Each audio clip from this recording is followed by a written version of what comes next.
Bewildered police officers arrived at a tense scene. Wendy sobbed about her daughter, me, refusing to acknowledge her and Henry. Henry boomed about filial duty. Captain Ford, initially agreeing, asked for my side. I feigned compliance, agreeing children should provide for parents, leading to Henry and Wendy's relief. But I blocked their entrance, stating they weren't my parents. Miles away, Ian, watching the stream, felt a surge of hope. Could Nora be his daughter? Will Nora ever know her real father? How will Justin react to this public revelation?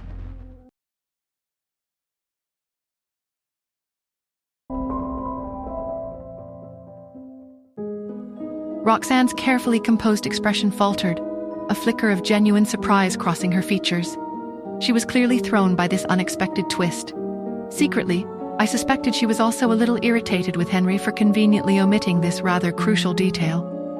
Roxanne swallowed, her professional composure returning with practiced ease. "Miss Smith," she said, her voice regaining its smooth, persuasive tone. "There's no greater kindness than the love and care that one receives from their parents when they're growing up. A DNA test report doesn't explain the years you spent together. They raised you. They're still your parents. Do you really want to sever ties with them after everything they did to take care of you?" Wendy, ever the opportunist, reacted instantly. "Did you distance yourself from us because of this, Nora?" she wailed. "But think about it. When have we ever treated you badly in all our time together?" Henry's face had darkened considerably, his earlier bravado replaced by a tight-jawed fury. "Yes, you are indeed not my biological daughter, but on account of my relationship with your mother, I've treated you like my own all these years. I worked so hard to make money so that I could provide for you. Are you going to say nothing we did for you matters just because we're not related by blood?" Roxanne heaved a sigh, her gaze fixed on the camera, her tone laced with a carefully crafted sympathy. "They're your parents, Miss Smith. It's all thanks to them that you've grown to be the beautiful young woman you are now. As far as I know, you lived with them until you were at least 19 years old. You can't just turn away from them now." I hated this. I hated exposing the raw, ugly truth of my childhood to these strangers. The memories, the constant neglect, the gnawing hunger, the silent, dark rooms where I'd retreated to escape their indifference. It was a part of my life I'd buried deep.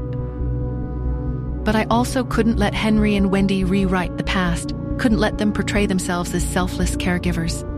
The truth, however ugly, needed to be heard. Melissa's voice, sharp with fury, cut through their self-serving rhetoric. "How can you claim that you treated Nora well? If you had, why would you stop her from going to school?" Wendy let out a theatrical sigh. "We didn't stop her. She was in poor health. We've spent a fortune on her medical bills over the years." Her voice took on a cunning edge. "I heard that Nora's mother was entitled to some of your company shares, so now Nora is more than provided for. What about us? We're not asking for much, just some money.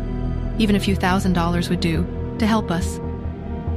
Simon, ever the pragmatist, cut through the emotional theatrics. "How much are you planning to ask Nora for?"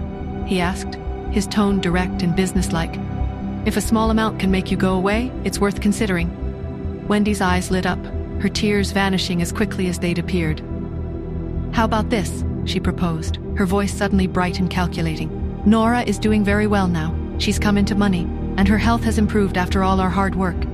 We'd like to be reimbursed for her medical fees. If she doesn't want to be involved with us in the future, we'll respect her wishes and stay away. We're not asking for too much, right?" I finally looked up from my phone, a cold, calculating glint in my eyes. "Sure," I said, my voice deceptively agreeable. "In that case, let's settle the accounts properly. Let's assume the meager meals I ate every day were worth $5 each. That makes $15 a day. In total, that's..." Wendy's smile faltered. "Do we really need to go into such detail, Nora? Every single meal for 20 years? Why don't we just calculate the big expenses? The first is your medical bills. Next, the money from when you went abroad." Henry nodded eagerly. "Yes, that's right. We'll forget about the daily food and so on. Let's just take care of the major things." "No," I said, my voice hard, my posture rigid. "That won't do. It's important to me that we settle all bad feelings from the past. I mustn't leave out even a single cent. I have a detailed breakdown of your bank records right here." I held up my phone, the screen displaying the cold, hard numbers. Henry was stunned. "How does she have my bank records?" Wendy was also speechless. Will the social media world finally discover the truth? Can I turn it around and make my father pay for what I went through? Will this exposure affect my children and my relationship with Justin? Hi, Nora here. If you are wondering what happens next, then download the Pocket FM app and listen to the exciting episodes of Saving Nora Now with the link in the description.